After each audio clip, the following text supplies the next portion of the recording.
Break के बाद आप सभी का एक बार फिर से स्वागत है। मेवाड़ अंचल की राजसमंद सीट पर होने जा रहे उपचुनाव का रण अब तेज होने लगा है।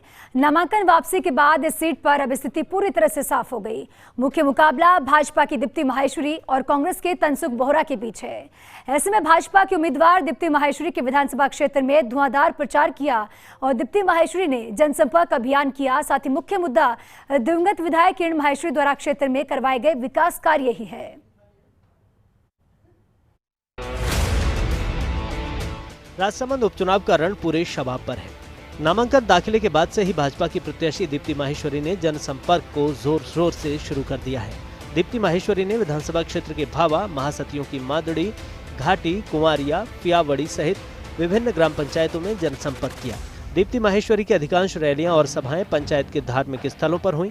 इस मौके पर दीप्ति माहेश्वरी ने अपनी मां और दिवंगत विधायक किरण माहेश्वरी द्वारा इलाके में कराए गए विकास कार्यों पर जनता से वोट देने की अपील की। दीप्ति माहेश्वरी ने केंद्र सरकार की कई योजनाओं को जनता के बीच रखा। उन्होंने लोगों से अनुरोध किया कि ये चुनाव जनता और प्रदेश की सरकार के बीच है। अगर जनता ने उन्हें चुना तो वे इलाके के विकास को और मजबूती देंगी। राजसमंद उपचुनाव का रण शुरू होने के साथ ही तमाम प्रत्याशी मैदान में आ डटे हैं। भाजपा की प्रत्याशी दीप्ति माहेश्वरी लगातार जनसंपर्क सभाओं में जा रही हैं। मेरे साथ में दीप्ति माहेश्वरी हैं। दीप्ति जी, कैसे आप जनता के बीच में जा रही हैं और क्या सबसे बड़ी अपील जो है वो आप जनता से कर रही हैं? सबसे बड़ी अपील मैं जनता से यही कर रही हूँ कि 2.5 साल पहले उन्होंने एक विश्वास किरण जी के अंदर दिखाया था, उनको दोबारा जिताकर और भारी मतों से जिताकर 26,000 वोट से वे जीती थी पिछली चुनाव में।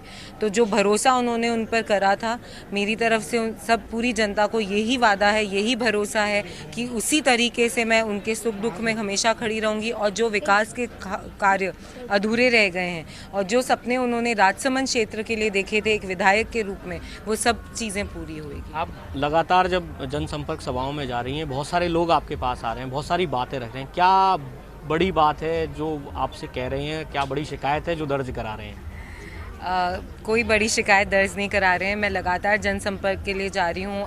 लोग सिर्फ और सिर्फ अपना प्यार एक बेटी के रूप में, एक बहन के रूप में मुझे दे रहे हैं। सम्मान जो वो जनता मेरे को दे रही है किरण जी की वजह से।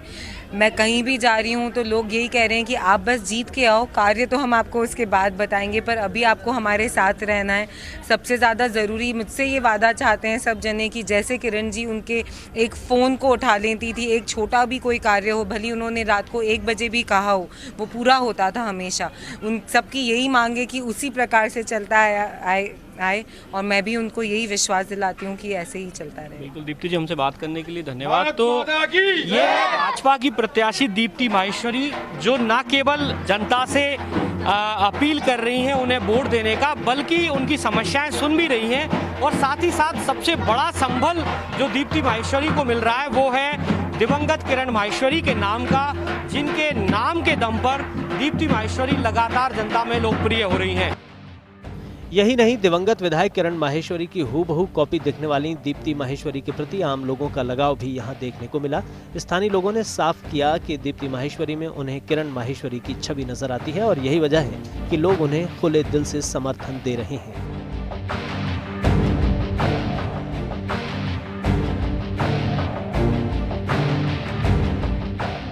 आज नहीं, हम इनकी मम्मी के साथ से जुड़े हुए हैं।